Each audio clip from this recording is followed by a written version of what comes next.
Bismillahirrahmanirrahim. Baik Bapak dan Ibu, kita akan lanjutkan ya diskusi pada kegiatan webinar hari ini. Ini bisa Bapak dan Ibu lihat barangkali tema yang diambil yaitu berkaitan dengan digital parenting. Parenting sendiri sebetulnya pengasuhan ya Bapak dan Ibu. Jadi pengasuhan yang diberikan kepada anak begitu ya, dari mulai usia dini barangkali hingga remaja, karena kalau sudah dewasa dia sudah memiliki kemandirian yang menjadi hal yang alamiah ya terjadi. Tapi pada hakikatnya ini ditujukan barangkali untuk Bapak dan Ibu yang masih memiliki anak usia dini, yang masih memiliki anak usia sekolah begitu ya, atau juga sebagai Bapak dan Ibu guru yang hakikatnya juga mendampingi ya kegiatan pembelajaran digital bagi anak-anak yang berusia sekolah begitu ya. Di sini digital parenting yang dibawakan barangkali pada webinar kali ini yaitu bagaimana caranya kita mengelola ya penggunaan gadget secara aman dan sehat dalam keluarga. Barangkali ini juga menjadi hal yang sangat diperlukan saat ini sebetulnya ya, karena memang penggunaan teknologi informasi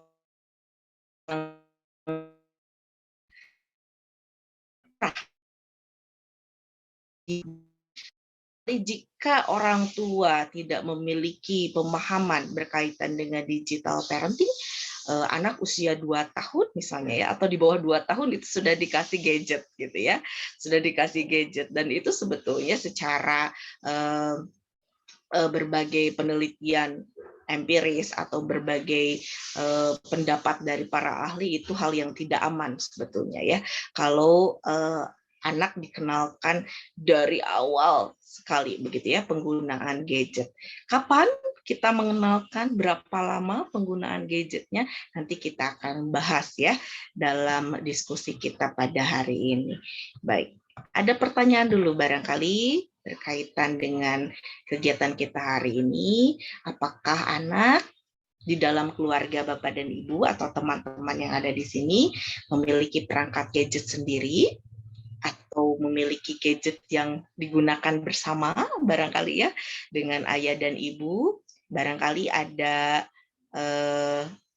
yang memang orang tua menyediakan gadget tersendiri, nah, gitu ya untuk anaknya. Dan ini menjadi hal yang sekarang hal yang biasa ya Bapak dan Ibu ya, hal yang biasa kita lihat bersama barangkali begitu ya. Tapi saya ingin mendengar dulu nih dari Bapak dan Ibu atau dari Teh Salis deh. Teh Salis ada keluarga yang masih berusia anak usia dini atau sekolah barangkali di rumah? Ada ponakan ya. Bu Siti juga ada ya, Teh Siti ya, ada ya. Ada punya handphone sendiri Teh Salis? Punya ya, Bu Siti punya ya. Kalau Teh Salis digunakan bersama ayah dan ibu. Kalau mohon maaf ini Bu Siti atau Teh Siti atau Mbak Siti barangkali begitu ya. Bu Siti kalau anaknya usia berapa, Bu? Adik saya kelas 4 iya. Kelas 4 SD. Punya sendiri Teh Siti? Iya, punya sendiri. Oke. Dan ini menjadi kebutuhan Bapak dan Ibu ya, kebutuhan. Kenapa ya? Ketika pembelajaran daring, anak-anak kan menggunakan gadget sendiri ya, Bapak dan Ibu ya. Betul, menggunakan gadget sendiri. Kalau dengan orang tuanya, kadang orang tuanya juga perlu rapat misalnya ya, ada Zoom meeting begitu, sehingga mau tidak mau, terkadang orang tua akhirnya memutuskan anak memiliki gadget sendiri. Nah, ini menjadi satu hal yang perlu juga kita perhatikan. Kalau misalnya di sini ada teman-teman ya, barangkali yang masih mahasiswa begitu ya, sudah memiliki handphone sendiri, kepemilikannya tinggi ya. Kepemilikannya tinggi. Anak pun sama, begitu ya. Ketika dia dibelikan smartphone atau gadget berupa smartphone, gawai atau tablet tablet begitu ya, berbagai perangkat digital yang lain, itu atas nama dia sendiri. Ini punya gadget, punya kakak misalnya. Ini HP punya kakak, kepemilikannya akan lebih kuat ya dibanding pinjam punya mama atau punya bapak begitu ya. Sehingga di sini akan terjadi biasanya apa Bapak dan Ibu? Nah, rule-nya itu kalau nggak ada aturan, biasanya dia main handphone. Bahkan ketika sudah selesai nih pembelajaran daring begitu ya, beberapa orang tua mungkin yang tidak memberikan jadwal, tidak memberikan pendampingan barangkali begitu karena berbagai hal, sehingga anak tergantung pada gawainya gitu ya. Dan ini menjadi titik tolak yang perlu kita pertimbangkan juga gitu ya. Memiliki gawai sendiri begitu ya, atau seperti apa begitu ya. Nanti kita akan diskusikan juga. Ini tidak dipungkiri ya Bapak dan Ibu bahwa saat ini banyak sekali anak-anak, bahkan anak usia dini sekalipun ya Bapak dan Ibu, usia 3 tahun, 4 tahun begitu ya, itu sudah diberikan gawai atau diberikan gadget tersendiri begitu ya. Untuk apa? Banyak alasannya ya. Ada orang tua yang mungkin ya anak harus dikenakan teknologi sejak dini misalnya, atau ada orang tua yang supaya nanti anak anteng mainnya gitu ya, karena berbagai kesibukan di rumah misalnya. Tapi ini menjadi hal yang sangat kita perlu pertimbangkan adalah bagaimana penggunaan gawainya begitu ya. Oke, kemudian pertanyaan selanjutnya, oke, ini berkaitan dengan gadget. Tadi kan anak apakah punya gadget sendiri? Jawabannya ada yang punya, ada yang memang bersama digunakan dengan orang tua. Gadget itu apa sih sebetulnya ya? Ini istilah dari bahasa Inggris. Ini adalah perangkat elektronik yang memiliki fungsi khusus, begitu ya. Seperti misalnya smartphone, ya, tablet dan lain sebagainya. Jadi biasanya gadget ini digunakan untuk bisa akses media-media digital, ya. Komunikasi berbasis perangkat digital dan lain sebagainya. Seperti halnya yang digunakan oleh anak-anak begitu ya saat ini atau peserta didik dalam pembelajaran daring ya. Misalnya menggunakan tadi smartphone, tablet dan lain sebagainya.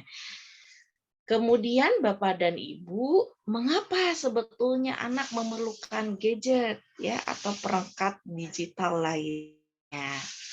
Kalau pembelajaran daring yang berlaku tahun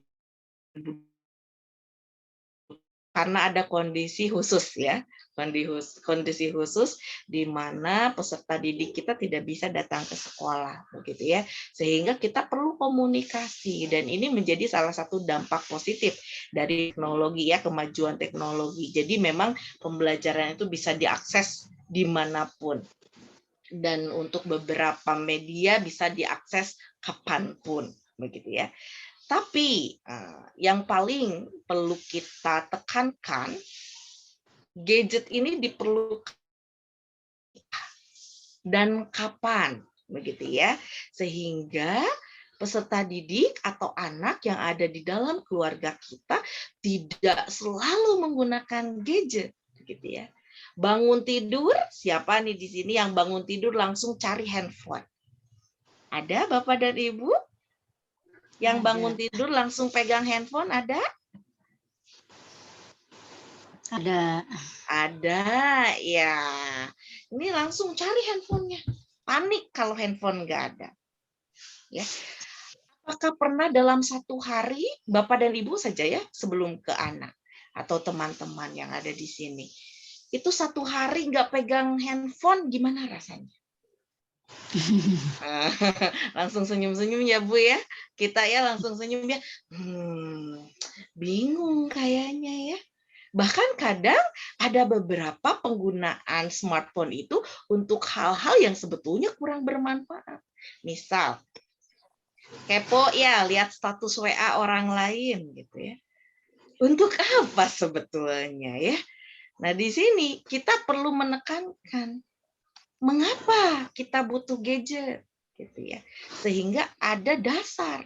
Gadget ini digunakan untuk apa? Hiburan boleh ya. Tapi hiburan, apakah setiap waktu kita harus membutuhkan hiburan? Berarti betapa kita sangat membutuhkan hiburan tersebut, begitu ya? Atau ada alasan lainnya? Nah, biasanya penggunaan gadget tanpa batasan yang jelas ini akhirnya akan kebablasan. Contoh, biasanya mungkin Bapak dan Ibu hanya mau ngecek 5 menit ya, gitu ya, pegang handphone itu. Lihat status WA, nggak terasa ternyata sudah 20 menit gitu ya. Nggak lihat lagi media sosial yang ada Instagram, klik Instagram ya, apalagi anak-anak muda nih saat ini gitu ya, dengan berbagai media sosial yang ada. Atau untuk semata-mata lihat YouTube, video yang dilihat itu terus gitu ya, tanpa sadar dalam satu hari kita menghabiskan berjam-jam, betul ya, berjam-jam Bapak dan Ibu ya, dan teman-teman. Barangkali itu tidak disadari. Dan yang perlu diingat lagi, itu dilihat oleh anak di dalam keluarga kita gitu ya. Siapapun itu, baik anak ataupun adik atau ponakan gitu ya. Barangkali lihat terus nih ponakannya Teh Salis ya. Kok Ate pegang handphone terus saja ya. Itu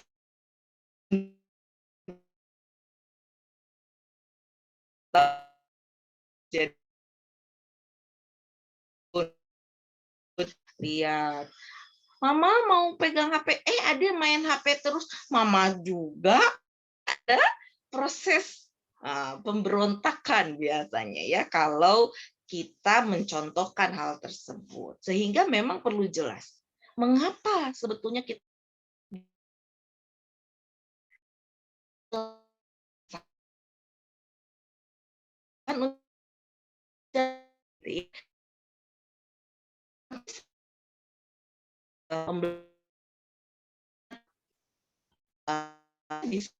gitu. Tapi memang pembelajaran daring saja gitu ya, sehingga nanti akan kita bisa menjelaskan kapan anak menggunakan ini gitu ya. Kalau misalnya Bu selain tadi pembelajaran daring, boleh juga untuk hiburan. Berapa lama anak bisa menggunakan gadget untuk rekreasi begitu ya, untuk hiburan. Dan ini juga menjadi hal yang perlu kita catat bersama. Kemudian barangkali Bapak dan Ibu di sini dan juga teman-teman, kebutuhan perangkat digital itu tidak terelakkan karena kemajuan teknologi tidak dapat dicegah ya. Begitupun juga dengan penggunaannya Bapak dan Ibu. Dulu saya masih ingat ya, Teh Salis, dulu saya punya handphone Ericsson kalau tidak salah ya dulu. Dulu itu kita hanya bisa memberikan pesan ya Bapak dan Ibu, pesan dan telepon saja gitu.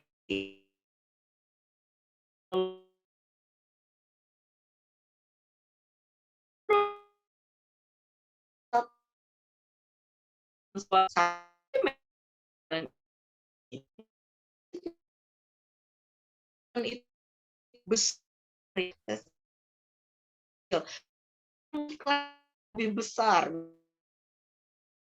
bisa, tapi bantuan teknologi ini yang kita nggak bisa ngobrol begini barengan sama-sama ya. WhatsApp juga dulu video call hanya bisa 1 orang. Dikembangkan lagi bisa 2 orang. Sekarang bisa sampai orang ya, dengan menggunakan FB Messenger gitu dan kalau dulu barangkali media sosial, media komunikasi yang paling bisa membuat grup WhatsApp misalnya, sekarang Telegram bisa ribuan ya. Jadi artinya kemajuan teknologi setiap hari itu akan selalu ada. Dan kalau misalnya kita melihat bahwa ini dampaknya berarti jelek untuk anak, ya udah nggak usah dikenalkan. Loh, anak kita hidup saat ini di kemajuan teknologi yang sangat pesat. Jadi salah kaprah kalau dengan adanya dampak negatif tersebut, akhirnya kita tidak mengenalkan teknologi tersebut sama sekali pada anak. Itu pun keliru. Karena suatu saat dia akan harus memiliki kemampuan literasi ya terhadap ICT begitu ya, terhadap perangkat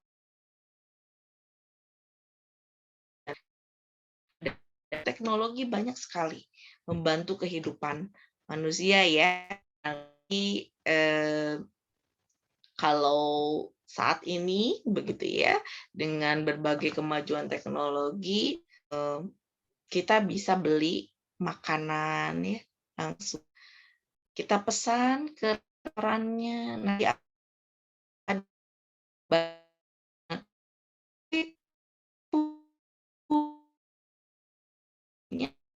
jadi kemajuan itu ya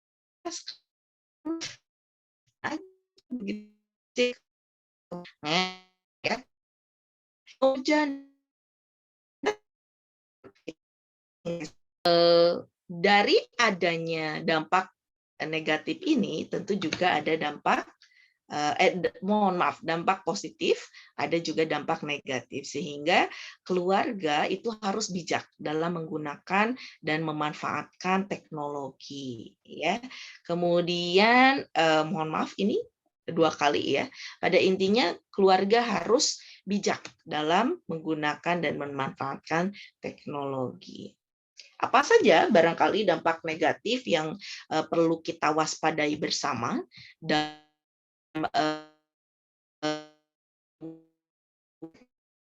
digital gitu ya di masa ini, terutama untuk kesehatan fisik dan psikis ya pada anak.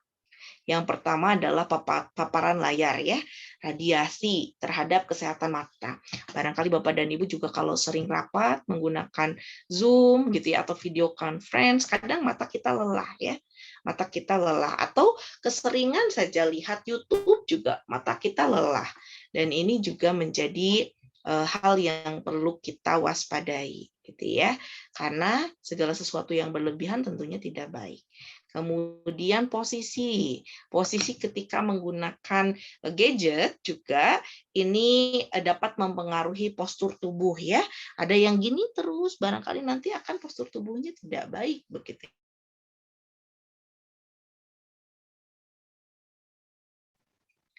Anak-anak kita atau peserta didik kita yang suka dan menggunakan ini karena yang aktif hanya apa aja Teh Salis? Hanya jari ya, scroll gitu ya, hanya jari saja gitu ya, scroll gitu ya, paling mata lelah dikit gini gitu ya, buka lagi gitu. Yang tadinya mau tidur juga kebayang tadi video apa, buka lagi begitu ya. Anak-anak juga sama ya, kalau yang sudah ketergantungan dia tidak bisa tidak bisa kalau tidak ada gadgetnya gitu ya. Apalagi kalau gadgetnya mandiri, dia punya sendiri begitu sudah disediakan oleh keluarganya. Dan ini artinya kurang bergerak aktif, bahkan ada beberapa penelitian menyatakan Bapak dan Ibu bahwa penggunaan gawai yang berlebihan atau gadget yang berlebihan pada anak ini bisa meningkatkan obesitas gitu ya. Obesitas. Jadi memang anak kan nggak ada gerak ya, jadi kalori yang masuk tidak dia keluarkan kembali begitu dengan aktivitas fisik lainnya. Kalau dulu barangkali saya, Bapak dan Ibu, saya masih termasuk angkatan yang masih sangat sering memainkan permainan tradisional ya. Main karet Bapak dan Ibu ya, main kaleci kalau orang Sunda tuh kelereng gitu ya, terus main gatrik ya, engkle atau sondah gitu ya. Sehingga memang dunia ini sangat menarik pada saat itu ya, tapi anak-anak saat ini dunianya adalah digital ya Bapak dan Ibu. Jadi mereka lebih tertarik melihat YouTube begitu ya, melihat media digital smartphone ya gitu, gawai pintar gitu ya Teh Salis. Artinya kebutuhan rekreasinya pasif jadinya. begitu. Sehingga ini kurang bergerak aktif. Stres, Bapak dan Ibu, ternyata dampak negatif dari penggunaan teknologi digital pada anak adalah meningkatkan kecemasan, ya, terutama kalau berkaitan dengan konten-konten yang ada di dalam media digital, ya. Kalau konten-kontennya itu menakutkan, begitu ya,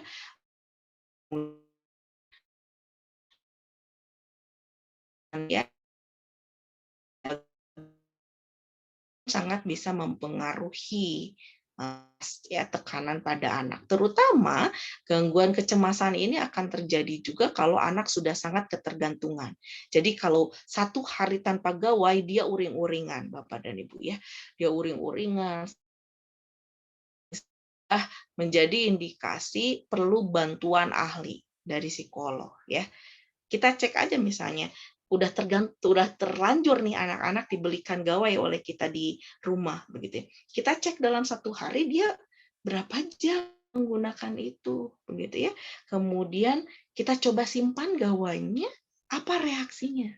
Nah, biasanya kalau anak yang sudah edik atau ketergantungan, wah itu luar biasa. Dia bisa menimbulkan tantrum, ngamuk ya Bapak dan Ibu, begitu ya. Dia misalnya tidak mau makan akhirnya, kemudian dia kadang ada beberapa yang melukai diri sendiri atau impulsif justru lempar-lempar barang misalnya ya dan lain sebagainya. Nah, itu indikasi bahwa itu sudah ada indikasi ketergantungan dan itu lepasnya Bapak harus konsultasi juga dengan ahli. Tapi jangan juga kita mendiagnosis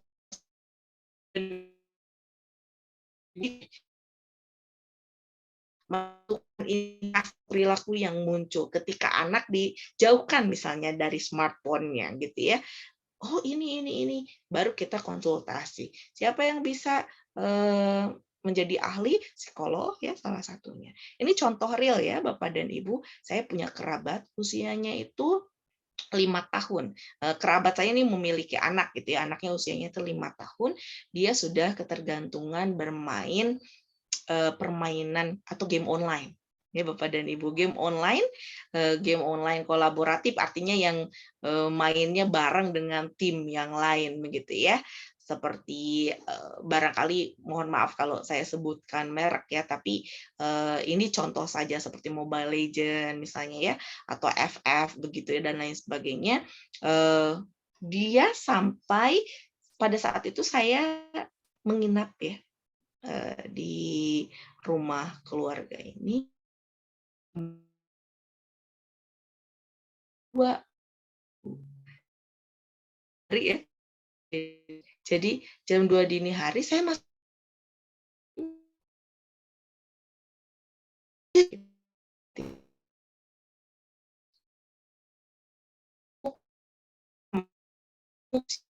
SD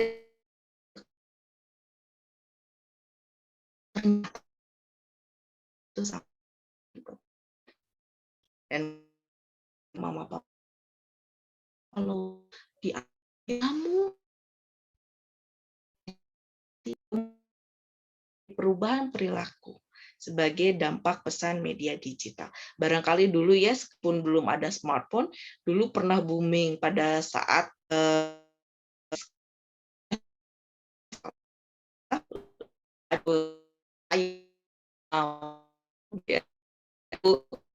tayangan kekerasan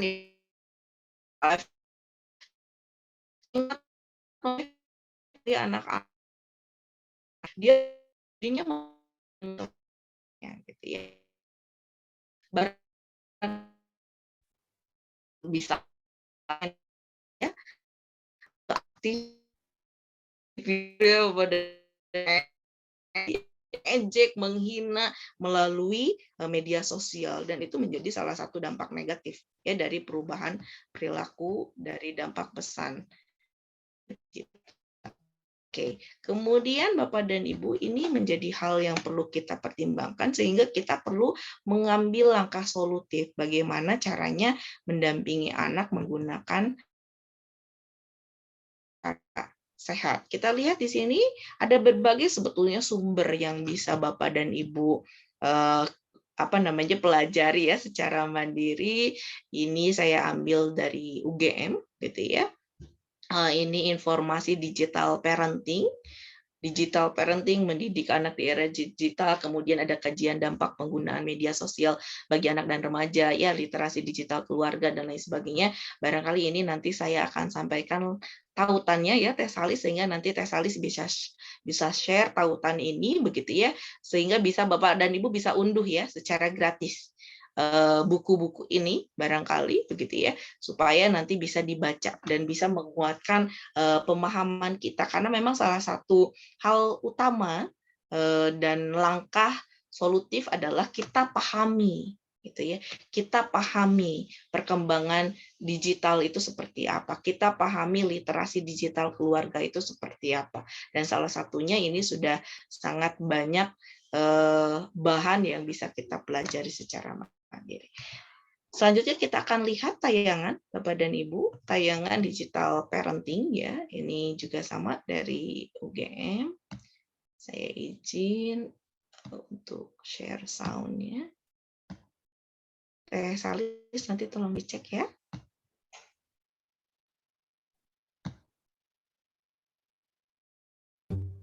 Halo Smart Parents, Chef Des Explains kali ini akan membahas edukasi tentang penggunaan teknologi digital anak.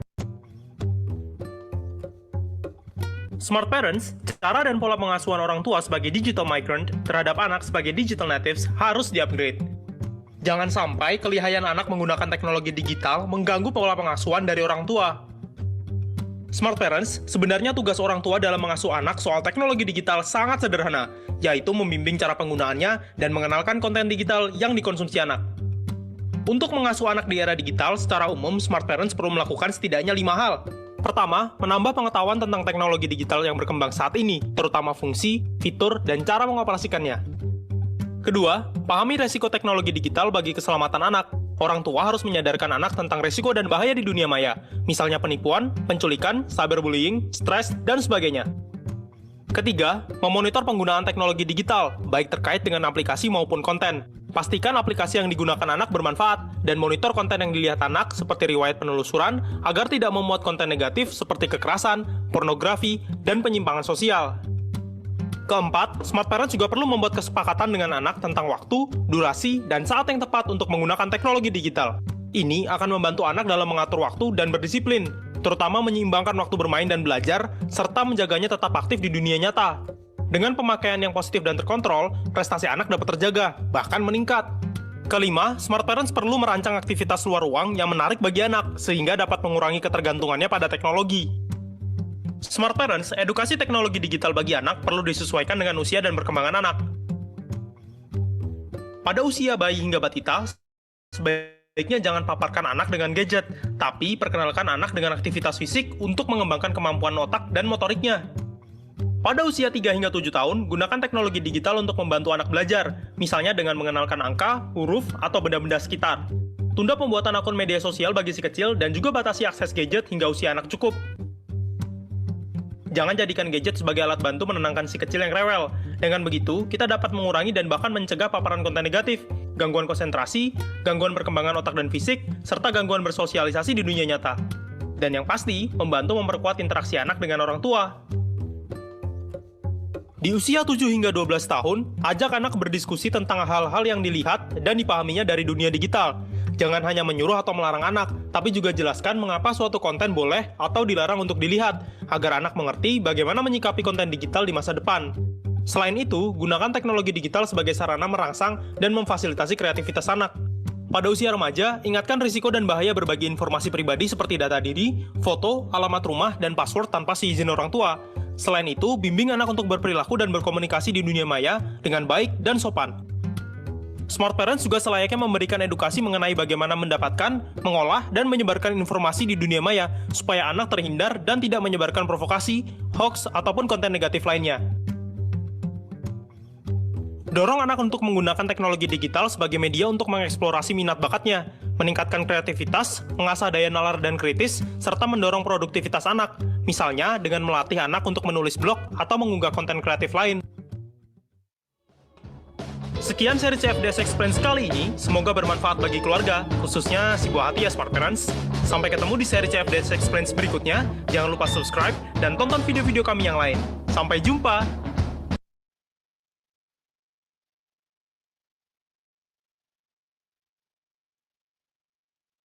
Oke, baik Bapak dan Ibu, mohon maaf saya lupa tadi unmute ya Teh Salis ya. Dari video yang kita lihat, kita bisa pastikan ya, kalau usia 0 tahun sampai 3 tahun itu diharapkan tidak dulu digunakan penggunaan gadget ya, atau berupa smartphone ataupun tablet atau gadget lainnya begitu ya. Kenapa? Karena tadi kita lebih banyak diminta untuk menstimulasi anak secara aktif, secara fisik ya, dan dengan berbagai kegiatan yang menarik dan menyenangkan. Kemudian untuk usia sekolah juga sebetulnya boleh, tapi dengan syarat-syarat tertentu begitu ya, dengan mengatur jadwal penggunaan ya, dengan tetap seimbang aktivitas lainnya sehingga dia tidak fokus hanya kepada kegiatan-kegiatan digital saja. Karena kan tadi kembali lagi digital itu sebetulnya adalah untuk membantu memudahkan kehidupan, bukan artinya kehidupan kita berpindah ke segala rupa digital begitu, tidak, tapi perangkat digital ini adalah membantu kita untuk memudahkan kehidupan yang kita lalui ya saat ini. Artinya berbagai perangkat teknologi tentunya akan ada dampak negatifnya sehingga kita perlu minimalisir. Oke, kemudian dari video tersebut juga kita bisa simpulkan begitu ya, dan ini juga dilihat dari berbagai pendapat ahli bagaimana cara menggunakan gadget yang aman dan sehat dalam keluarga. Yang pertama, kita harus membuat kesepakatan jadwal ya. Jadwal itu dibuat bersama, bukan hanya kamu harus begini, kamu harus begitu, tapi alasannya gitu ya dengan anak. Kenapa begini, kenapa begitu, begitu ya. Kemudian kita berdiskusi secara positif dengan anak. Kemudian, apakah dengan dibuat jadwal akhirnya kita lepaskan anak gadget sendiri gitu ya?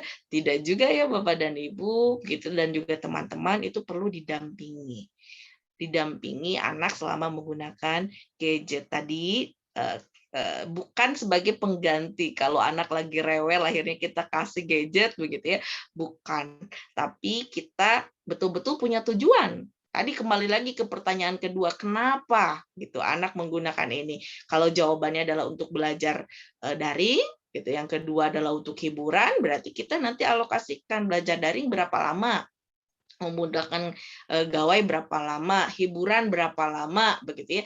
Kemudian harus diselingi juga dengan berbagai aktivitas fisik yang lain ya, sehingga nanti anak akan tetap berada di dunia nyatanya katanya gitu Bapak dan Ibu. Jadi tidak hanya bergantung kepada media digital atau perangkat teknologi digital. Kemudian orang tua juga perlu menyeleksi konten, terutama tadi kalau anak diberikan gadget sendiri ya Bapak dan Ibu. Dan perlu hati-hati juga bagi orang tua yang menggunakan gadget bersama dengan anak, karena fitur yang didaftarkan, profil yang didaftarkan itu biasanya dari orang tua, sehingga YouTube orang dewasa pun itu bisa diakses ya, karena memang orang tua udah usianya misalnya sudah mencukupi, sedangkan untuk anak kan tidak begitu ya. Ada beberapa tips barangkali yang harus bisa kita pilih, misalnya kita kunci beberapa akses untuk media-media tertentu begitu ya. Misal untuk ada beberapa platform penyedia video itu ada PIN-nya gitu ya. Contoh kalau media digitalnya anak-anak suka nonton nih, Bapak dan Ibu misalnya punya Smart TV. Smart TV juga di sana misalnya ada Netflix. Bapak dan Ibu itu kalau Netflix tidak dikasih PIN dan batasan usia, itu segala film ada ya Bapak dan Ibu. Jadi ini perlu diseleksi konten digitalnya dan perlu ada perlu ada kontrol dari orang tua ya. Kemudian orang tua juga perlu memahami informasi yang disediakan media digital tersebut. Sebagai contoh misalnya ketika kita mengajak penonton tayangan tertentu, lebih dulu orang tua tahu isi tayangan itu apa. gitu ya. Sehingga nanti ketika ada pertanyaan berkaitan dengan tayangan di mungkin saya gitu orang tua tontonnya turun ya. Jadi kartu ternyata tidak ya itu kontennya gitu. Karena dua arah dengan anak, do and don't itu harus jelas gitu ya. Kamu boleh, kamu tidak boleh itu harus jelas dan kita ngobrol secara sehat dengan anak begitu ya. Bahkan ketika anak remaja pun ketika kita sudah terbiasa membangun komunikasi yang positif terutama dalam penggunaan gadget ini begitu ya di dalam keluarga, anak akan terbiasa terbuka ya Bapak dan Ibu dengan kita begitu ya. Kemudian mengajak anak untuk melakukan aktivitas lain yang lebih bermakna begitu ya, lebih bermakna dan juga lebih melibatkan aktivitas fisiknya ya. Barangkali ini tips yang perlu kita laksanakan begitu ya, supaya apa? Supaya penggunaan gadget ini bisa aman dan sehat. Sekali lagi juga untuk menghindari atau meminimalisir dampak negatif dari penggunaan teknologi digital. Ini sekilas ya tadi review untuk 0 sampai 2 tahun, kalau di video 0 sampai 3 ya Bapak dan Ibu, tapi ini masih di dalam pedoman yang sama, 0 sampai 2 tahun itu tidak boleh ada paparan ya layar pada mata anak. Biasanya mah kita udah dari usia bayi ya bahkan gitu ya, sudah dilihatkan video-video ya Bapak dan Ibu, ini nggak boleh secara langsung terpapar ya pada mata anak, ini akan berbahaya. Kemudian kita perlu mengalihkan perhatian anak pada mainan, pada alat permainan atau kegiatan-kegiatan lain yang bisa merangsang gerak fisik dan panca indera ya. Kemudian kita juga bisa kalau mau memperdengarkan musik ya pada anak begitu ya di pagi hari atau sebelum tidur, atau bagi yang beragama Muslim barangkali bisa didengarkan murotal ya dan lain sebagainya, karena memang indera pendengaran anak itu sudah maksimal ya. Bahkan dari semenjak dalam kandungan pun salah satu indera yang sudah bisa terstimulasi dengan baik, berfungsi dengan baik adalah pendengaran. Kemudian untuk usia 7 sampai 11 tahun, mohon maaf ini yang bukunya nanti akan saya share ya, Tesalis. Seperti ini ada kendala tampilannya begitu ya. Ini 7 sampai 11 tahun itu perlu untuk sekolah dasar ya ini Bapak dan Ibu. Sekolah dasar akses gawai itu boleh, tapi ketat kalau untuk hiburan gitu ya, untuk belajar. Tapi dengan ketat berarti gitu ya. Aksesnya boleh, tapi kita aksesnya ketat, artinya ada jadwal yang teratur, disepakati bersama dengan anak begitu ya. Kemudian kita harus memperhatikan ya nanti penggunaan gawainya itu sendiri atau perangkat digitalnya itu sendiri. Postur tubuh seperti ini ya terlalu banyak tengkurap dan lain sebagainya ini juga tidak baik sebetulnya ya. Kemudian kita juga perlu menanamkan nilai dan norma penting dalam keluarga ya. Terus kemudian anak juga diajarkan privacy ya. Bapak dan Ibu. Privacy seperti misalnya alamat, nomor telepon, ya penyakit atau ruang private tertentu itu perlu kita kenalkan bahwa siapa yang boleh tahu, siapa yang nggak boleh tahu, apakah ini perlu diumumkan dia mendiskusikan berkaitan dengan konten yang negatif barangkali ya yang perlu dihindari seperti kekerasan dan lain sebagainya, tapi ini tetap menggunakan komunikasi yang positif tentunya.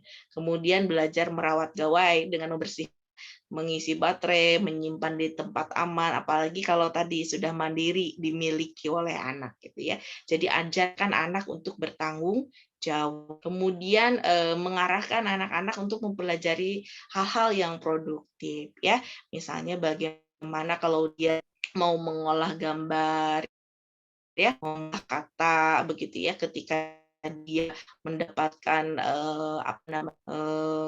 konten ya dari media-media digital itu juga perlu dipertimbangkan.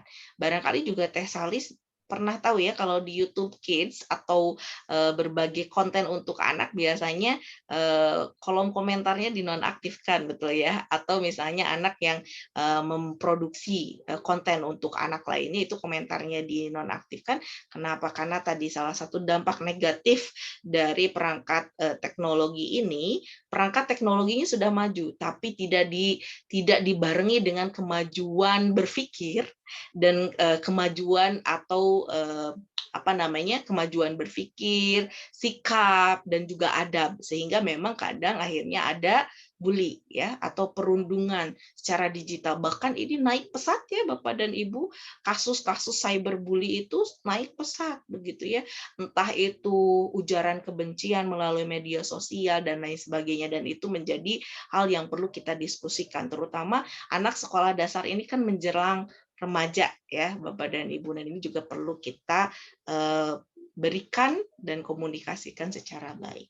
Kita akan lihat Bapak dan Ibu, ini salah satu hal penting lainnya, yaitu untuk supaya anak tidak terhindar kecanduan ya, artinya tergantung kepada teknologi digital begitu ya dalam kehidupannya, kita juga perlu mempromosikan physical activity atau aktivitas fisik ya pada anak. Nanti kita lihat tayangan bersama, barangkali mohon maaf ini dalam bahasa Inggris, tapi ada beberapa ilustrasi yang bisa memudahkan kita untuk memahami begitu ya maksud dari video ini. Oke, kita lihat.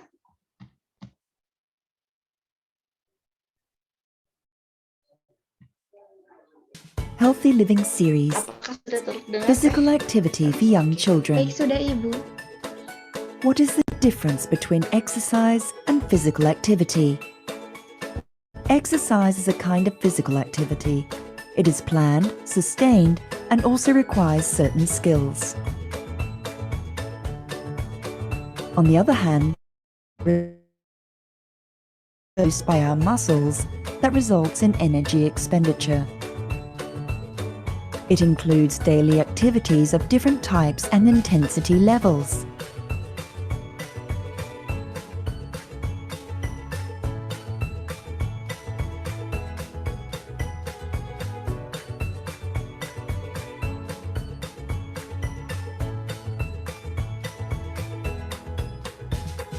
Physical activity has many benefits. It improves social skills, maintains good health and a healthy body weight, enhances movement and coordination, contributes to brain development and strengthens learning ability, promotes muscle and bone development, improves sleep quality. Staying active with your children can increase their amount of physical activity and foster a better parent-child relationship.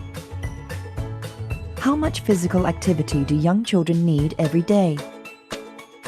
Young children aged 2 to 6 should accumulate at least 180 minutes of physical activity every day, which can be split into intervals.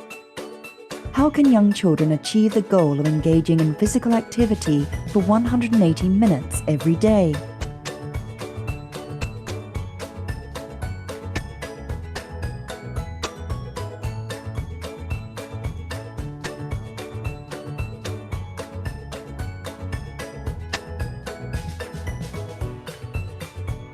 Does watching TV or playing video games considered as a physical activity? No, these screen time activities are sedentary. Excessive screen time reduces the amount of physical activity and leads to obesity. It even affects children's development of bones, vision, motor skills, and language ability. Having too much screen time not only makes it possible for children to imitate inappropriate behavior, but also affects their sleep as well as social and communication skills. Screen time recommendations. For children aged 2 to 5, their total time spent watching TV and using computer, tablet computer, and smartphone should be limited to 1 hour every day. The screen time activities should be interactive and educative, and be carried out under the guidance of parents. Active young children are healthier, happier, and can adapt to school life more easily. Let's sit less, move more, and play together.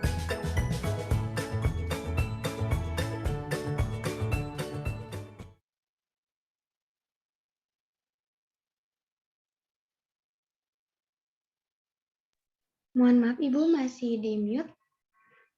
Baik, terima kasih Teh Salis. Baik, Bapak dan Ibu dan teman-teman, dari video tersebut kita bisa lihat bahwa anak itu harus bergerak minimal 3 jam, Teh Salis ya. 3 jam, baik itu yang light atau yang ringan gitu, gerakan-gerakan ringan seperti berjalan-jalan ya, kemudian kegiatan membersihkan diri ya, kemudian packing baju atau packing apa namanya, kebutuhan-kebutuhan sekolah gitu ya, membereskan mainan dan lain sebagainya.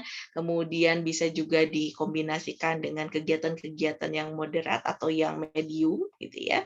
Intensitasnya seperti tadi ya, main perosotan gitu ya, main juga jungkit dan lain sebagainya, atau kita juga bisa ajak anak untuk melakukan exercise ya, dalam hal ini adalah olahraga begitu ya, olahraga secara rutin. Nah ini 3 jam dalam satu hari itu yang terganggu kalau kita melihat anak sudah sangat tergantung kepada gawai gitu ya. Akhirnya terpenuhi atau tidak? Tidak gitu ya, karena tadi aktivitas bermain gawai termasuk juga nonton TV ya Bapak dan Ibu, nonton TV atau screen time itu sedentary, artinya ada aktivitas di luar waktu tidur tapi kalori yang dikeluarkan sangat sedikit gitu ya, sehingga ya tadi akan terjadi penumpukan kalori ya yang tidak dikeluarkan lagi begitu, sehingga akan memicu obesitas gitu ya, kemudian pola tidur yang jadinya tidak baik gitu ya, pola hidup yang jadinya juga tidak baik, dan ini akan sangat berpengaruh terhadap kesehatan mental dan juga fisik. Sehingga sekali lagi tadi kita pastikan bahwa sebagai orang tua kita perlu memahami ya penggunaan gawai di dalam keluarga, gadget di dalam keluarga ini dipertimbangkan. Satu, kita perlu mengenali anak begitu ya, perkembangan anaknya masuk di dalam kategori apa begitu ya, usianya berapa, sehingga kita juga bisa memberikan keputusan ini boleh nggak dikenalkan gawai ini gitu ya, atau smartphone nih pada anak usia di bawah 2 tahun. Ternyata secara saran ya dari berbagai ahli tidak gitu ya, tidak. Kemudian kita boleh kenalkan, apalagi usia sekolah boleh ya, dari 7 sampai 11 tahun boleh, tapi tadi dengan hal-hal yang perlu kita ketatkan di beberapa bagian, terutama di konten media digital yang bisa diakses oleh anak. Kita cari apa yang dia telusuri begitu ya. Bahkan ada beberapa aplikasi saat ini yang bisa mengontrol jarak jauh. Jadi kalau waktunya tidur langsung mati gitu handphonenya begitu ya. Itu dihubungkan dengan handphone dari orang tua. Di banyak hal sebetulnya yang bisa kita lakukan, tapi yang paling penting kalau dari apa yang kita diskusikan hari ini adalah satu, kita berikan komunikasi ya kepada anak, atur jadwal, seleksi konten, dan dampingi. Jadi jangan sampai udah diseleksi nggak didampingi begitu, tetap diberikan pendampingan. Baik, itu saja barangkali Bapak dan Ibu dan teman-teman untuk sharingnya. Pada kesempatan kali ini, mangga saya kembalikan lagi ke Teh Salis. Barangkali Bapak dan Ibu ada yang mau didiskusikan atau ditanyakan, silahkan. Baik, terima kasih Ibu atas penyampaian materi yang sangat luar biasa, Masya Allah. Apalagi sekarang katanya menuju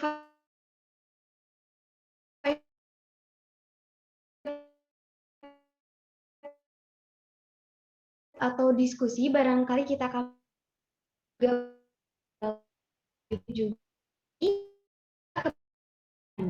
bisa menggunakan fitur Raise Hand atau mengajukan pertanyaan di kolom chat, dan juga akan ada 3 pertanyaan terbaik. Nantinya insya Allah akan mendapatkan door prize, Ibu. Boleh Bapak Ibu barangkali ada yang ingin ditanyakan atau berbagi pengalamannya?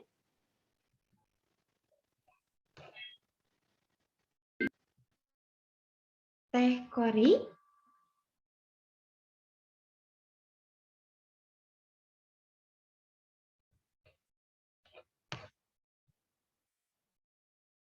Oke, baik. Barangkali kita akan berbagi dengan salah satu guru dari SDN Pasilayung 2 saja ya Ibu. Bagaimana pembelajaran daring, lalu juga bagaimana kondisi anak baik dari segi fisik maupun psikis pada saat ini, kita akan berbagi. Barangkali dari guru SDN Pasilayung 2 ada yang ingin ditanyakan? Oh, baik, ada Bapak Yusandi. Selamat pagi, Pak. Ya, selamat pagi. Baik, selamat pagi, Pak. Mangga. Ya, Assalamualaikum warahmatullahi wabarakatuh. Waalaikumsalam warahmatullahi wabarakatuh. Bu, punten saya mau bertanya, bagaimana supaya ketika kita memberikan reward karena udah disiplin ya, tapi tidak terkesan menjadi suap. Gitu. Sekian. Oke, Ya, baik. terima kasih. Assalamualaikum. Pak Yusandi, waalaikumsalam warahmatullahi wabarakatuh.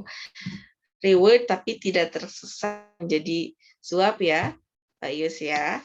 Oke, jadi boleh saya langsung jawab aja Teh Salis ini ya sambil menunggu Baik, boleh, barangkali Ibu, Bapak dan mangga. Ibu yang lain mau ada ditanyakan boleh. Jadi reward-nya kadang kita bisa pahami terlebih dahulu reward and punishment ya, Pak Yus ya. Jadi kalau reward itu suatu penghargaan ketika anak menunjukkan perilaku yang diharapkan biasanya ya, ketika misalnya sudah disiplin atau dia sudah mengerjakan beberapa tugas tertentu ya, bagi anak-anak yang sudah bersekolah biasanya kita kasih hadiah gitu ya, hadiah atau ganjaran. Nah biasanya hadiah yang paling baik itu sudah tidak berupa token sebetulnya, token itu berupa benda atau berupa hal ya, kegiatan yang memang dia sukai. Ini juga bisa berupa reward sosial seperti pujian atau misalnya kakak hebat sudah mau mandiri begitu ya. Bahkan reward-reward seperti itu yang harus kita biasakan ya Bapak dan Ibu begitu ya. Sehingga anak itu tidak melihat bahwa ketika mau melakukan sesuatu akhirnya dia akan mendapatkan hal-hal yang berupa material gitu ya. Material tertentu misalnya mainan kan biasanya nanti kalau kakak hebat gitu melakukan sesuatu gitu ya. Tapi memang untuk beberapa hal terutama ketika penggunaan gadget itu digunakan sebagai reward ya. Kakak sudah hebat nih boleh main gitu ya, boleh nonton gitu ya. Bolehkah seperti itu? Boleh, tapi bertahap ya Pak Yus, nanti harus dihindari. Artinya reward yang paling baik adalah reward dalam dirinya sendiri, ada kepuasan ketika dia melakukan sesuatu yang baik gitu ya. Sampai biasanya untuk anak-anak terutama anak-anak usia dini kita biasanya dari hal-hal yang fisik ya, seperti mainan, makanan, nonton, tayangan tertentu begitu ya. Apakah itu harus rutin kita berikan? Kalau menurut saya tergantung perilaku kan setiap hari seperti diobral ya Pak Yus begitu ya, itu nanti tidak akan berlaku lagi sebetulnya gitu ya. Jadi kayaknya tuh yang biasa aja gitu ya. Nah nanti makanya perlu ada variasi ya dari reward yang diberikan bertahap, mungkin dari awalnya yang material perilaku tertentu begitu ya, perlakuan tertentu mohon maaf sampai kepada tadi yang bersifat tidak material gitu ya. Kita puji, cukup happy anaknya gitu ya, dan lain sebagainya. Tapi untuk tidak terkesan suap gitu ya, dari awal disepakati dulu ya Pak Yus ya. Kalau tadi pujian barangkali itu reward yang tidak perlu disepakati dari awal. Kakak nanti kalau hebat kakak nanti akan dipuji sama mama misalnya ya, enggak gitu. Tapi kondisinya kita sepakati dulu kalau yang material ya Pak ya. Misalnya target apa yang harus dicapai begitu dan lain sebagainya. Secara awal mungkin kita mengiranya bahwa ini mah kayak suap supaya anak mau melakukan sesuatu, sebetulnya enggak, karena memang secara teori bisa dilakukan ya, berupa barang atau berupa perlakuan atau berupa kesempatan main tertentu pada anak, tapi tidak dirutinkan, Pak Yus. Jadi reward yang diharapkan adalah reward yang bisa memotivasi dirinya untuk melakukan kegiatan tersebut, begitu ya. Kegiatan tersebut dalam konotasi yang baik. Berarti kan perilaku yang munculnya baik. Nah, punishment juga biasanya perlu nggak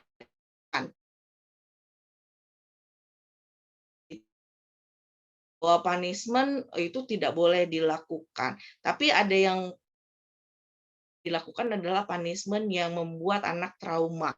Punishment yang membuat anak trauma, contohnya punishment fisik. Ya, biasanya suka pengen nyubit ya Ibu ya, kadang ke anak, aduh, muntas gemes temen nih, gitu ya. Kalau enggak juga langsung jarinya, telunjuknya, set, gitu ya, sambil delek gitu ya, sambil melotot gitu ya kepada yang pasti justru di situ ketika anak melakukan kesalahan, anak bukan sadar terhadap kesalahannya, tapi dia tahu bahwa oh ini malah takut begitu ya dengan respon punishment atau hukuman dari orang tuanya. Jadi punishment yang baik itu adalah punishment yang membuat anak punishment yang mendidik misalnya. Kita perlu ada kalau di PAUD ya Teh Salis untuk anak yang misalnya dia kan anak belum tahu kalau mendorong temannya sampai terjatuh itu hal yang keliru ya Bapak dan Ibu, karena proses kemampuan anak menyerap informasi hal ini kan masih berproses. Jadi anak perlu di pengetahuan dan informasi. Jadi dia dorong temannya sampai jatuh sampai menangis gitu.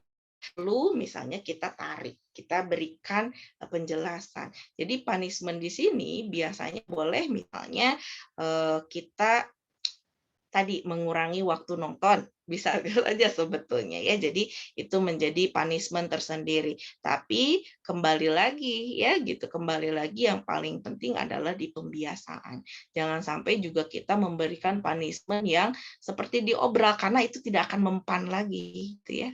Karena kalau misalnya punishment-nya terus gitu, paling nggak disuruh duduk di kursi itu ya udah gitu ya. Jadi anak tidak akan mempan gitu ya. Jadi punishment itu betul-betul diberikan untuk mengubah perilaku begitu ya, bukan pelampiasan amarah kita sebetulnya ya selaku orang tua karena kekecewaan terhadap anak itu salah gitu ya. Dan itu nanti akan di apa namanya? Konsekuensinya reaksi dari anaknya justru yang tidak kita harapkan. Kalau dari awal tujuan punishment adalah untuk kita melepaskan emosi tertentu ya Teh Salis. Ya udah nggak usah nonton gitu ya. Nggak usah nonton. Hari ini begitu, hari besoknya beda lagi. Udah itu ya. Jadi nanti tidak akan bisa mendapatkan informasi yang apa sih yang mau diharapkan dari keluarga gitu ya. Makanya tadi perlu ada komunikasi positif ya. Kalau suap penyuap sebetulnya sih artinya anak akan mengulangi lagi ya biasanya Pak Yus ya. Kita kan kalau diberikan sesuatu, wah nanti aku harus begitu lagi gitu ya supaya nanti bisa diberikan lagi barang. Makanya tadi reward-nya kombinasi, nggak harus selalu yang material tertentu gitu ya, dengan pujian gitu dan lain sebagainya juga itu bisa kita berikan gitu ya. Begitu mudah-mudahan bisa menjawab ya, Pak Yus ya. Baik, terima kasih Ibu. Bagaimana Bapak Yusari, apakah sudah terjawab atau mungkin ada yang ingin ditanyakan? Alhamdulillah sudah terjawab. Baik, terima kasih Bapak. Selanjutnya ada pertanyaan di kolom komentar, Ibu dari perkenalkan nama saya Putri. Izin bertanya, bagaimana caranya membagi waktu dalam penggunaan gadget pada beberapa anak dengan rentang usia yang berbeda agar tidak menimbulkan rasa cemburu? Wah, ini sepertinya keluarga ya Ibu ya. Kak beradik, kakaknya berusia 11 tahun, adiknya 5 tahun, atau bahkan lebih dari 2 anak dengan usia yang berbeda. Baik seperti itu Ibu, mangga.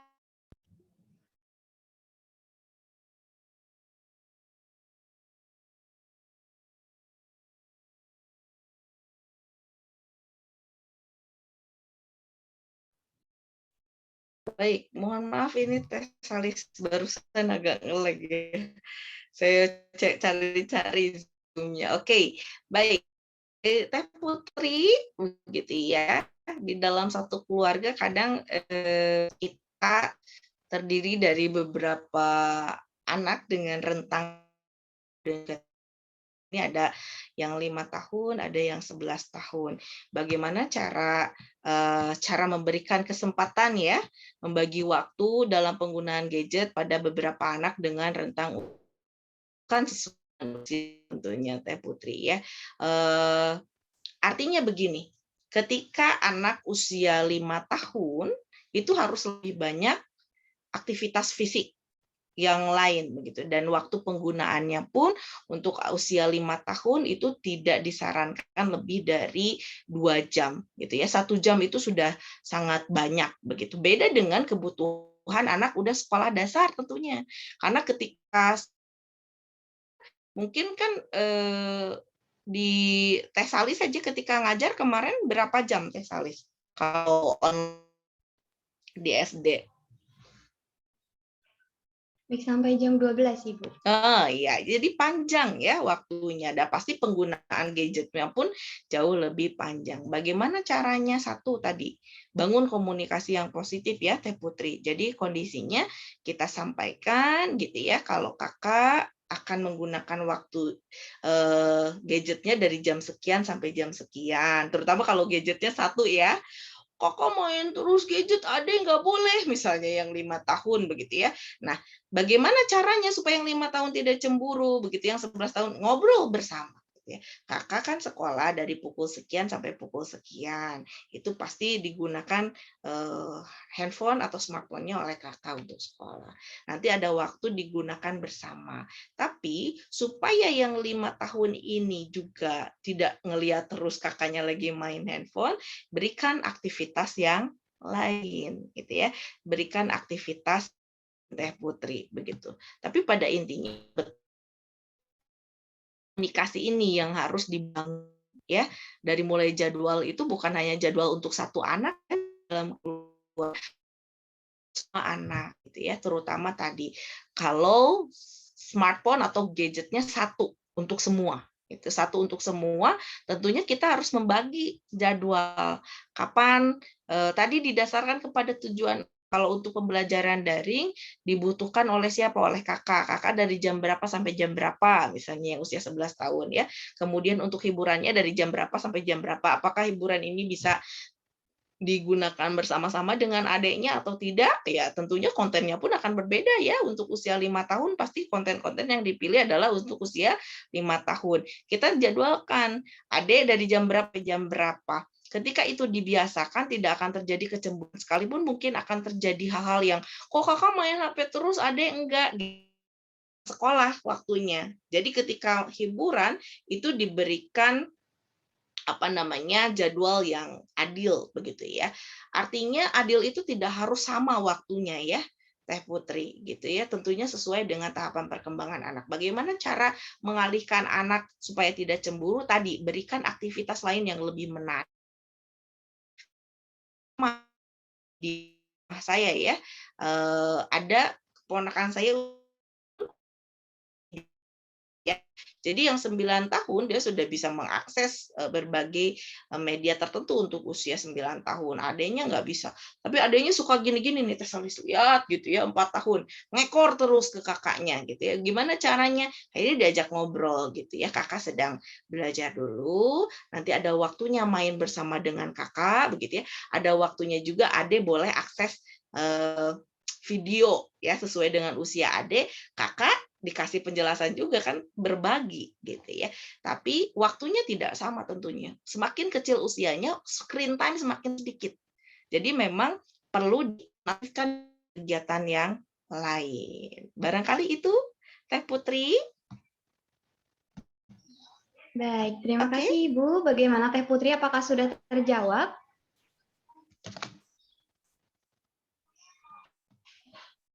Alhamdulillah sudah Teh. Baik, terima kasih. Barangkali untuk satu penanya lagi dari Bapak dan Ibu, apakah ada yang bertanya? Baik, sudah masuk dari Teh Eka.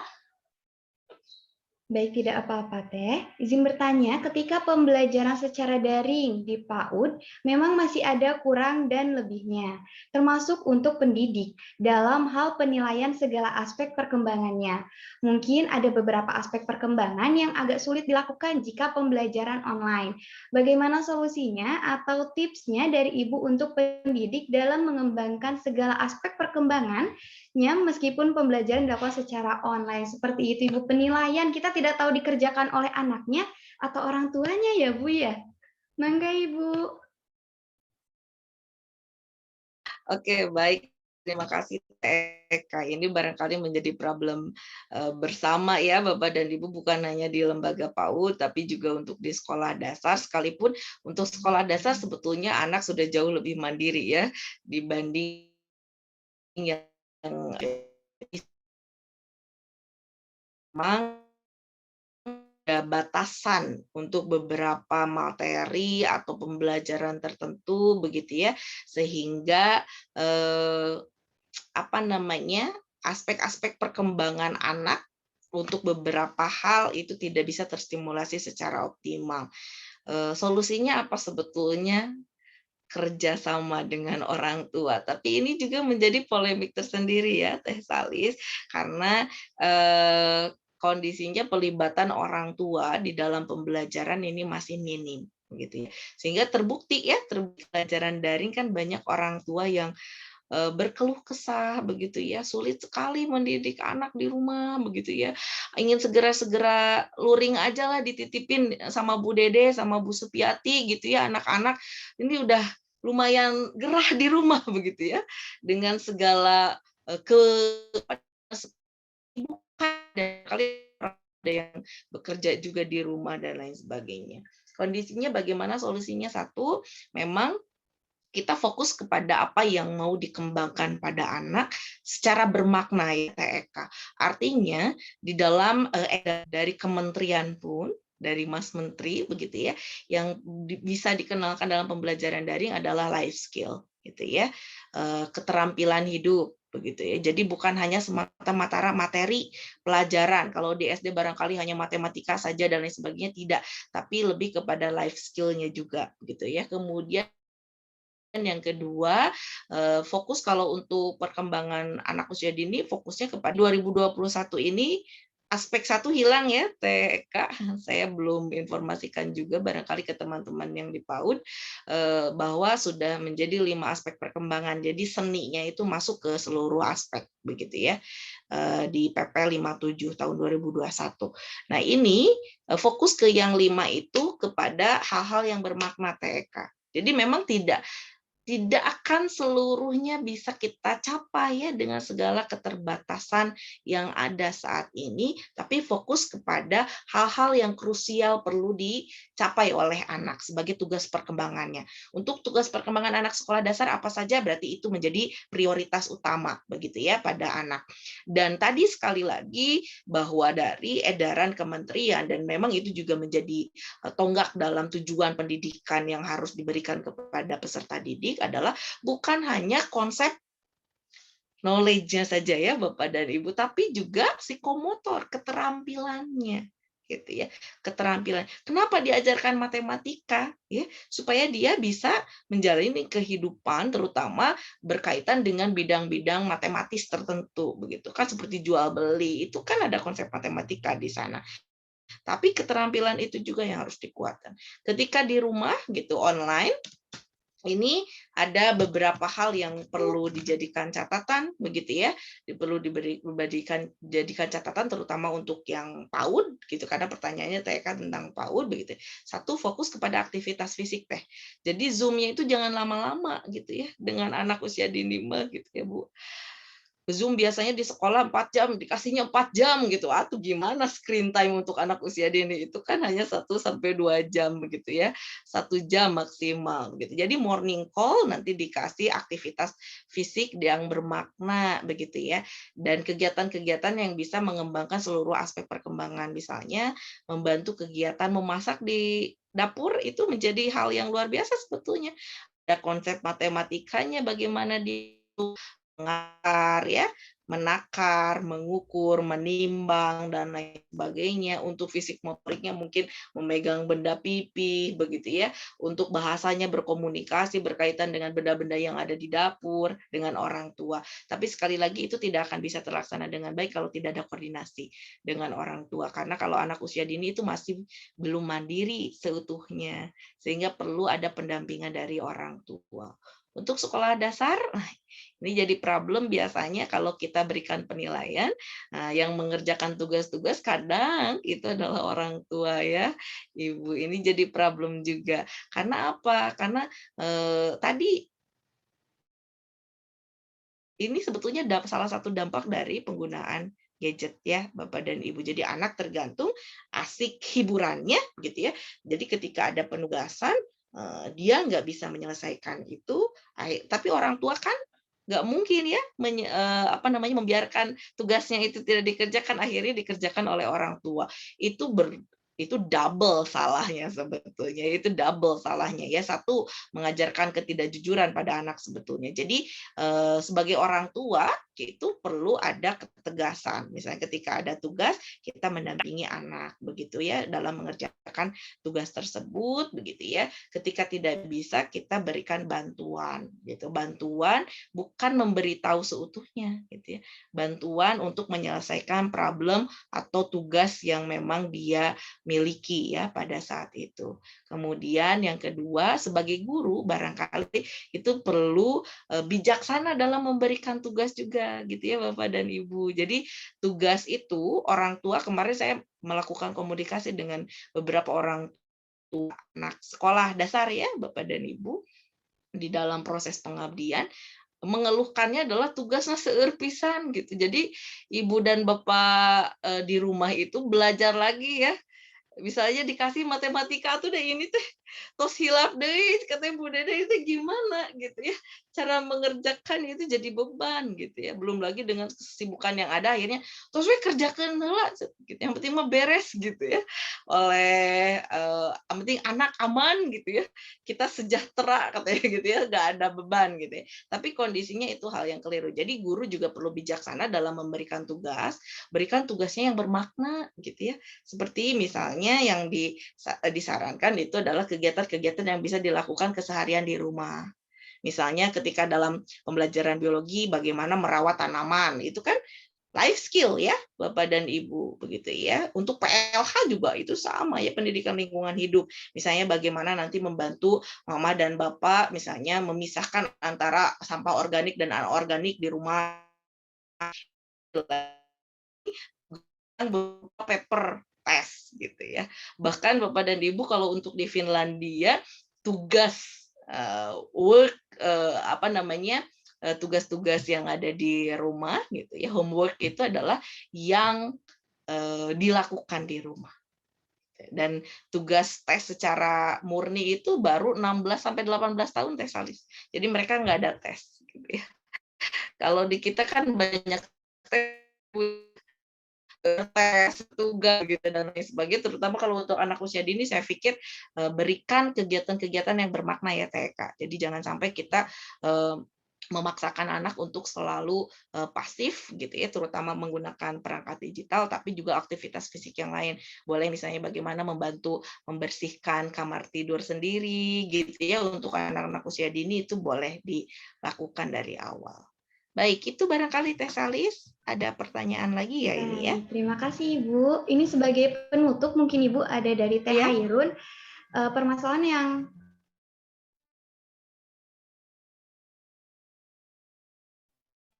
pendidikan anak usia dini akan dunia belajar ya Ibu ya. Katanya di wilayah saya PAUD itu belum bisa berjalan dengan baik dikarenakan kurangnya kesadaran orang tua akan pentingnya pendidikan bagi anaknya. Berbagai usaha sudah dilakukan dengan komite sekolah. Nah, lalu Bu yang perlu dilakukan agar masyarakat memiliki respon positif terhadap pendidikan PAUD dan bagaimana memberikan pemahaman kepada orang tua yang ingin langsung memasukkannya anak ke SD, jadi tanpa melalui PAUD. Seperti itu Ibu.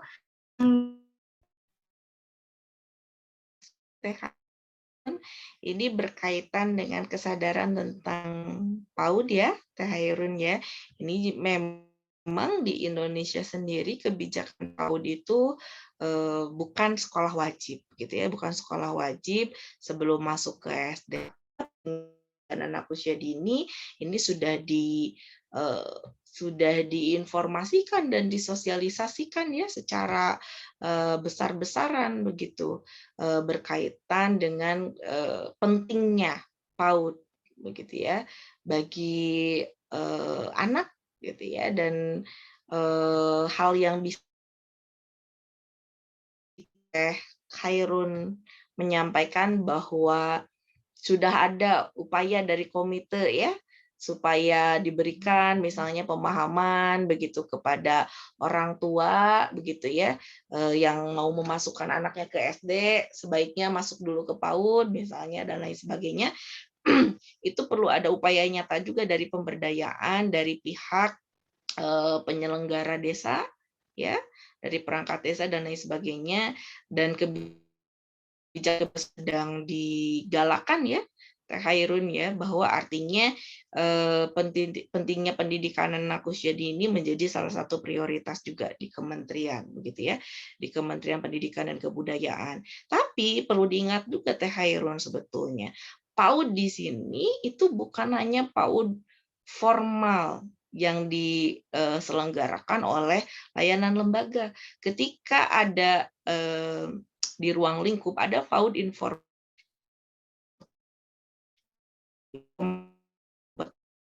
milik itu untuk bisa mendidik anaknya gitu ya dari usia 0 sampai 6 tahun begitu ya secara mandiri di lingkungan keluarga itu boleh gitu ya itu boleh dilakukan sih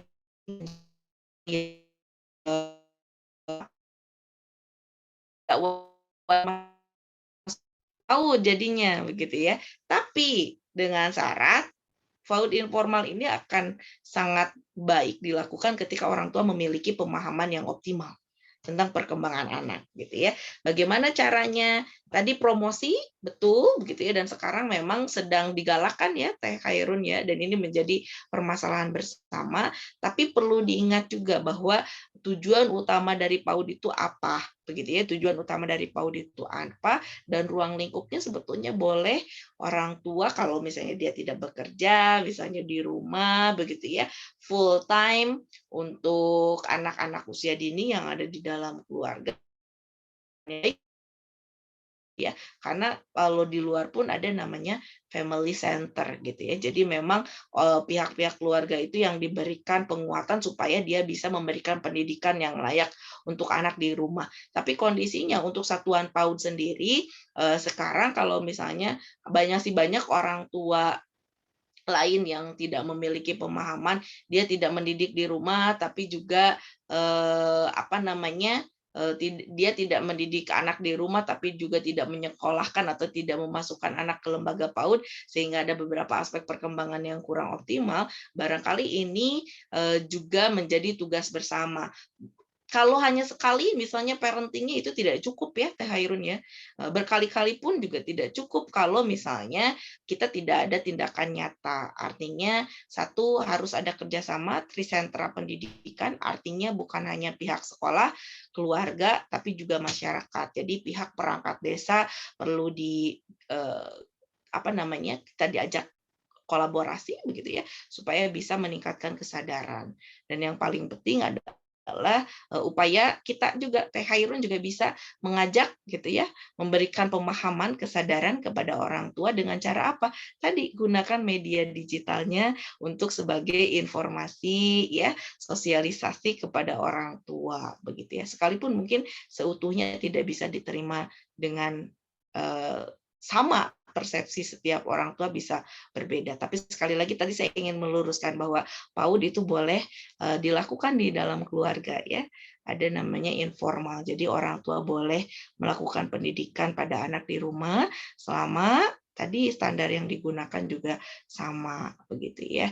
Tapi kalau orang tua sudah di level bahwa jadi PAUD penting, kekurangan di rumah itu kan berarti nggak ada teman sebaya ya Teh Salis gitu. Kalau di rumah misalnya baru 1 orang, yang paling penting berarti dia harus bersosialisasi dengan teman sebayanya.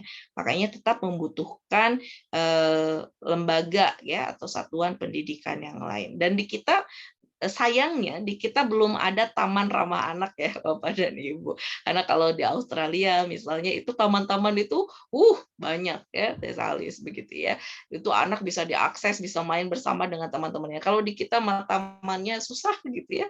Bapak dan Ibu ya, lahan juga sempit, anak-anak mau main di luar rumah itu begitu ya. Sudah lalu lalang kendaraan dan lain sebagainya. Kita berdoa saja semoga nanti akan semakin baik ya untuk kedepannya. Baik, barangkali Teh Salis ini ada satu lagi, saya langsung jawab aja ya Teh Salis ya dari Bu Supiati. Ya, mangga, Ada Ibu. ada yang sudah kecanduan gadget ya, pola hidupnya tidak teratur, ya betul.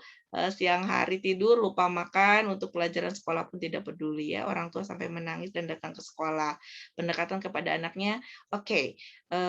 Ibu, kalau yang sudah kecanduan, memang kita perlu bantuan ahli, Bu. Jadi nggak bisa kita sendiri. Memang kita perlu bantuan ahli seperti psikolog. Karena psikolog pasti ada beberapa tindakan ya, tindakan untuk bisa mengurangi kecanduan tersebut begitu ya. Karena kalau kita sendiri barangkali kita hanya bisa mengatur di waktu penggunaan gadgetnya gitu ya. Jadi kalau di sini orang tua juga harus diberikan ketegasan ya, memberikan ketegasan ketika sudah kecanduan, lebih baik tidak menggunakan sama sekali dulu gitu ya gadgetnya. Pasti reaksinya ini pasti luar biasa ya. Bapak dan Ibu yang biasanya dikasih gadget terus enggak, dia pasti ngamuk dan sebagainya. Hadapi gitu ya, karena memang itu menjadi hal yang wajar ketika kita sudah terbiasa kemudian dihilangkan, mungkin itu akan ada reaksi gitu ya, akan ada reaksi yang luar biasa. Jangan kalah dengan reaksi itu gitu ya. Dan tentunya ini perlu ada bantuan karena memang nanti ada beberapa tindakan yang itu hanya bisa dilakukan oleh ahli. Bahkan kalau dia sudah sangat kecanduan sehingga akan terjadi kecemasan ya, anxiety disorder gitu ya, gangguan kecemasan dan lain sebagainya, tentu harus ada bantuan pengobatan medis juga begitu ya, untuk beberapa dampak buruk yang ada yang ditimbulkan dari kecanduan tersebut. Tapi untuk saat ini barangkali tarik saja gadgetnya, gitu ya, tarik gadget, tapi kita harus sudah bekerja sama ya Bu ya. Tapi memang sayangnya akses ke ahli itu juga tidak mudah ya Bapak dan Ibu, ini yang juga sangat disayangkan dan tidak murah begitu ya untuk konsultasi ke psikolog. Untuk pengobatan saudara saya juga yang itu sekali ke psikolog itu 150 ya Teh Salis ya. Untuk beberapa sesi kan kebayang gitu ya. Mungkin untuk beberapa orang tua yang tidak bisa mengakses tersebut gitu ya. Tapi satu sebetulnya bisa dilakukan oleh orang tua, mulai, nggak boleh perlahan ya dikuranginnya gitu ya. Kalau untuk yang kecanduan ini misalnya nggak mau makan, itu kita harus tegas, makan dulu, tarik aja dulu, makan, nanti dia makan gitu ya, makan bersama begitu ya, nanti boleh. Nah nanti penggunaannya pun juga dibatasi ya beberapa waktu tertentu begitu ya. Ada beberapa yang bisa kita batasi secara perlahan, tapi kalau yang sudah ekstrim sampai nggak makan, mending diambil gadgetnya gitu ya, gadgetnya diambil, pasti ngamuk gitu ya. Nah kita ngobrol, kitanya jangan emosi ya sebagai orang tua, jangan emosi ketika anak memunculkan perilaku hal tersebut. Wajar ya kita juga ketika kita senangi terus diambil, pasti ada uring-uringannya Bu Sufiati. Dan ini butuh proses Ibu, nggak bisa sebentar gitu ya, pasti butuh proses gitu ya. Untuk kecanduannya mah Bu bisa sebentar ya, dari awal sampai dia kecanduan tuh bisa mungkin hanya waktu 1 bulan 2 bulan juga udah bisa nggak ada handphone teh cemas gitu ya.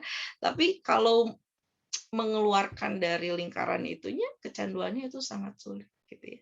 Makanya yang paling penting itulah preventif gitu ya. pencegahan supaya anak tidak kecanduan gitu ya. Dan itu perlu ada ahli Ibu. Barangkali kalau di sekolah ada guru BK gitu ya, nanti bisa konsul juga dengan guru wali kelas gitu ya. Dengan guru BK, kalau guru BK sulit, sebetulnya harusnya ada ya koordinator BK di wilayah kecamatan tertentu misalnya yang bisa saling sharing, karena tadi kalau aksesnya sulit untuk ke psikolog dan lain sebagainya itu juga agak memberatkan ya untuk beberapa orang tua begitu. Mudah-mudahan sih ke depannya kita jauh lebih ramah, lingkungan untuk aware tentang penggunaan gadget ini sehingga tidak terjadi lagi kasus-kasus yang saat ini bermunculan berkaitan dengan kecanduan gadget ini. Baik, terima kasih. Barangkali saya kembalikan lagi ke Teselis. Mangga. Baik, terima kasih Ibu. Bagaimana Ibu Supiati? Apakah sudah terjawab? Ya, alhamdulillah, insya Allah. Baik, terima kasih Ibu. Mangga Ibu. Baik, terima kasih kepada Ibu Mirawati yang telah menjawab pertanyaan-pertanyaan, lalu juga terima kasih kepada Ibu Bapak yang sudah kita akhiri diskusi pada kesempatan ini bahwa teknologi telah berkembang sangat pesat dengan ada dampak positifnya yaitu membantu meringankan berbagai aktivitas manusia. Tetapi terlepas dari itu, perkembangan teknologi juga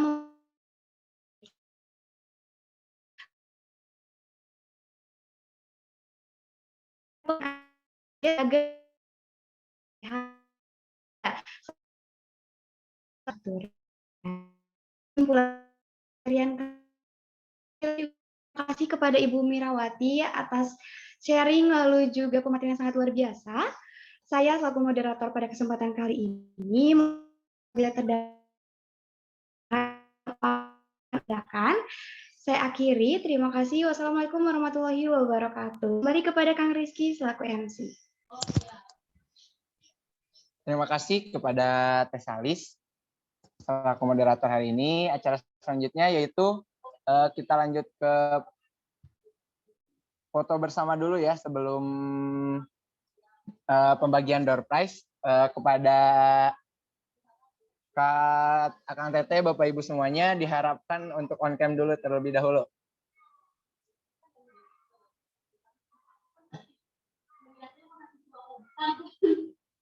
Boleh on cam terlebih dahulu semuanya. Kita foto bersama dulu.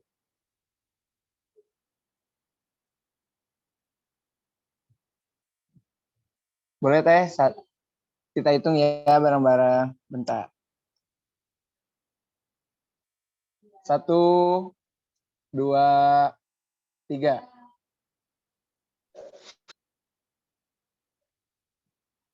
Satu kali lagi. 1, 2, 3. Baik, terima kasih kepada semuanya.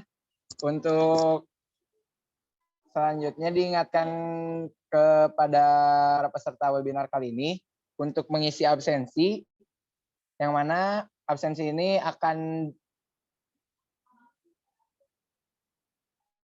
ada memasukkan email untuk nanti dikirim sertifikat ya. Sertifikatnya ditunggu antara 3 sampai 7 hari ke depan. Bentar.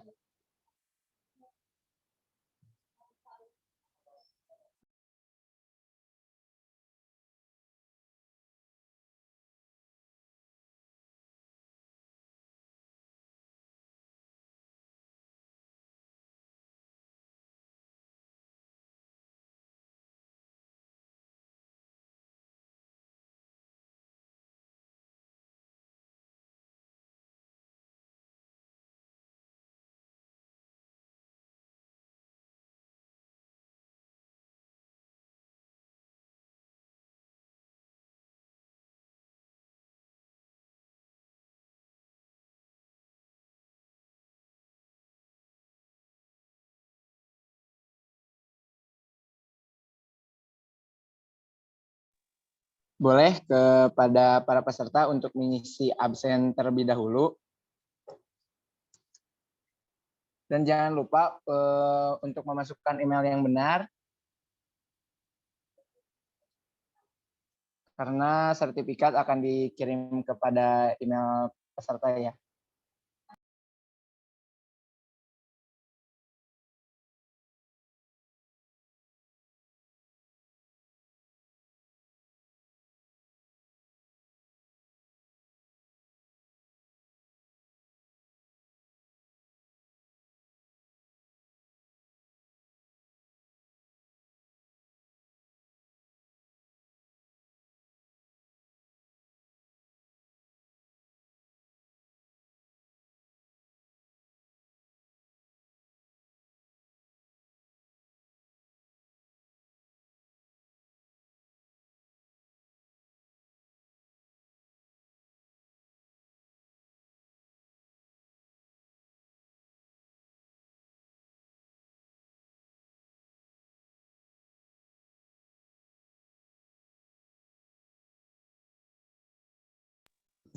Nah, kita lanjut kepada acara pemberian door prize kepada 3 penanya terbaik pada sesi tanya jawab. Saya akan mengumumkan untuk 3 penanya terbaik. Yang pertama ada Kak Yusandi, yang kedua untuk ketiga orang penanya terbaik boleh untuk menghubungi panitia. Nanti panitia akan menghubungi Kang Teteh semuanya ya, yang mendapat yang menjadi 3 penanya terbaik. Alhamdulillah acara demi acara telah selesai dilaksanakan. Selanjutnya pembacaan doa yang akan dipimpin oleh Teh Fadilah. Kepada Teh Fadilah saya persilahkan. Assalamualaikum warahmatullahi wabarakatuh.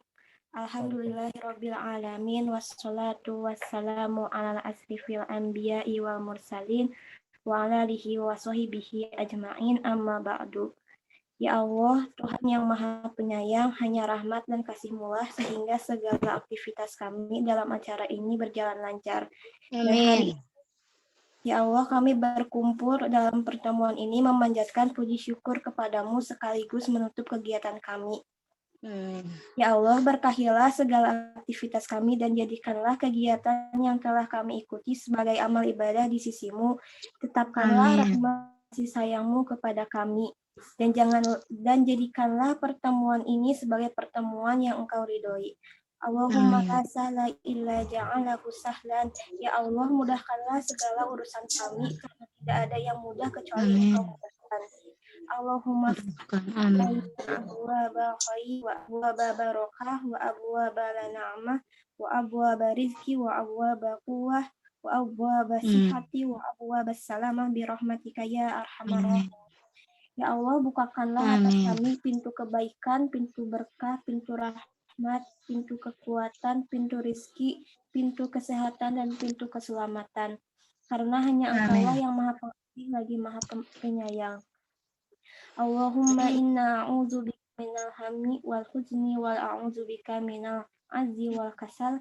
Ya Allah, kami berlindung kepadamu dari keraguan-raguan hati dan duka cita, dan kami berlindung kepadamu dari sifat lemah dan malas. Rabbana afrid alaina sabran wa tsabbit aqdamana. Rabbana atina fid dunya hasanah wa fil akhirati hasanah wa qina adzabannar. Subhana rabbaka rabbil izzah amma yasifuna wa salamun alal mursalin walhamdulillahi rabbil alamin. Assalamualaikum warahmatullahi wabarakatuh. Amin. Warahmatullahi wabarakatuh. Terima kasih kepada Teh Fadilah. Alhamdulillah, semoga dari doa kita dapat dipermudah dalam memahami dan mengamalkan ilmu dan pengalaman yang sudah kita dapat. Amin amin ya rabbal alamin. Sebelum saya tutup, saya selaku MC webinar hari ini memohon maaf yang sebesar-besarnya apabila ada tutur kata yang kurang dikenan di hati para peserta. Sekian, mari kita tutup bersama acara webinar kali ini dengan bacaan hamdalah dan doa akhir majelis. Alhamdulillahirabbil alamin. Subhanakallahumma wa bihamdika asyhadu an la ilaha illa anta astaghfiruka wa atubu ilaik. Sekian, billahi taufiq. Assalamualaikum warahmatullahi wabarakatuh. Waalaikumsalam warahmatullahi wabarakatuh. Terima kasih banyak kepada para peserta. Semoga kita dapat bertemu kembali di lain kesempatan. Jangan lupa untuk peserta juga untuk mengisi absensinya ya. Terima kasih semuanya. Assalamualaikum.